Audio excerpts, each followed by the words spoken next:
But Savitri व्रत कथा। यह व्रत सौभाग्यवती स्त्रियों का मुख्य त्योहार माना जाता है।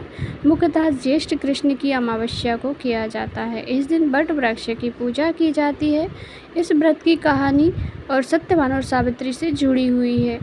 इस कथा को सुने बिना व्रत पूर्ण नहीं होता है और जो व्रत नहीं भी रखती हैं स्त्रियां, वो भी यदि इस कथा को सुनती हैं तो अखंड सौभाग्य की प्राप्ति होती है। आइए कथा शुरू करते हैं। एक समय मध्य देश में अश्वपति नाम का एक राजा था। उन्होंने संतान प्राप्ति के लिए अपनी ही स्त्री के साथ सावित्री देवी का व्रत किया और पूजन किया और पुत्री होने का वर मांगा। इस पूजा के बाद उनके यहाँ सर्वगुण संपन्न कन्या हुई, जिनका नाम सावित्री रखा गया। सावित्री जब विवाह के योग्य हुई तो राजा ने उससे अपना वर चुनने को कहा। एक दिन महर्षि नारद और अश्वपति आए, तभी सावित्री वर का चयन करके लौटी। नारद जी ने वर के बारे में पूछा तो सावित्री ने बताया कि राजा धूम्रसेन, जिनका राज्य हर लिया गया था, वो अपनी पत्नी और पुत्र के साथ वन में भटक रहे थे। उनके पुत्र सत्यवान को मैंने अपने वर के तौर पर चुना है। नारद जी ने ग्रहों की गणना को करके कहा कि राजा, तुम्हारी पुत्री ने सुयोग्य वर को चुना है। सत्यवान उच्च धर्मात्मा और गुणी है, लेकिन उसमें एक भारी दोष है। वह अल्पायु है और 1 वर्ष के बाद उसकी मृत्यु हो जाएगी।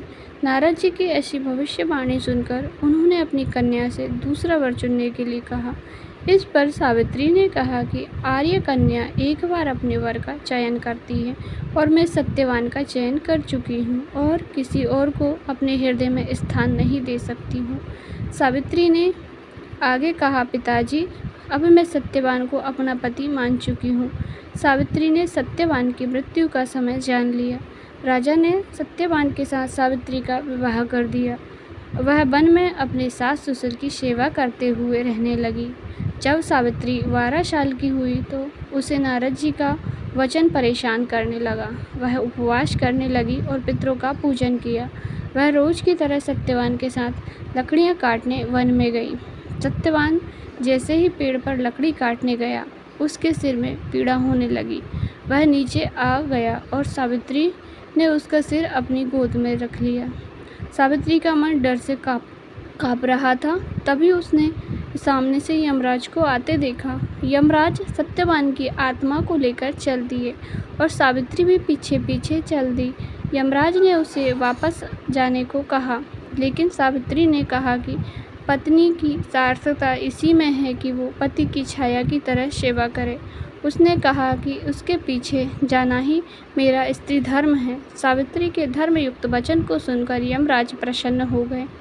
यमराज ने पीछे मुड़कर देखा और सावित्री से कहा, आगे मत बढ़ो, तुम्हें मुँह मांगा वर दूंगा। यमराज ने कहा कि अपने पति के प्राणों के अलावा तुम जो भी वरदान मांगती हो वो मांग सकती हो। इस पर सावित्री ने कहा कि मुझे मेरे ससुर की आँखों की ज्योति दे दो। इसके बाद भी उसने हार नहीं मानी और फिर यमराज के साथ चल दी। यमराज के समझाने पर बोली कि पति के बिना नारी जीवन की कोई भी सार्थकता नहीं है। पति के साथ जाना ही मेरा कर्तव्य है। सावित्री की निष्ठा देखकर यमराज बोले, तुम कुछ भी वर मांग लो, लेकिन यह विधि का विधान है। और इस पर सावित्री ने कहा कि महाराज, आप मुझे 100 पुत्रों की माँ होने का वरदान दें। इस पर यमराज ने कहा, तथास्तु कहकर आगे बढ़ गए। इस पर यमराज ने सावित्री से कहा कि अब आगे मत बढ़ो, तुम्हें मुँह मांगा वरदान दे चुका हूँ। इस पर सावित्री ने कहा, आपने मुझे वरदान तो दे दिया, लेकिन आप मुझे बताएं कि बिना पति के मैं 100 संतानों की माँ कैसे बनूंगी। मुझे मेरा पति वापस मिलना ही चाहिए। यमराज ने सावित्री की निष्ठा और पति भक्ति और शक्तिपूर्ण वचनों के कारण सत्यवान के प्राण वापस कर दिए। इसके बाद सावित्री उसी वट वृक्ष के पास गई, उसकी परिक्रमा की और उसके पति के प्राण वापस आ गए। उसके ससुर की आंखें भी वापस आ गई। यमराज के आशीर्वाद से सावित्री 100 पुत्रों की माँ बनी। जैसे सावित्री ने यमराज से अपने पति के प्राणों की रक्षा की, वैसे ही सभी के पति के प्राणों की रक्षा हो और सभी का सुहाग अमर रहे। जय बोलो सत्यवान सावित्री की जय।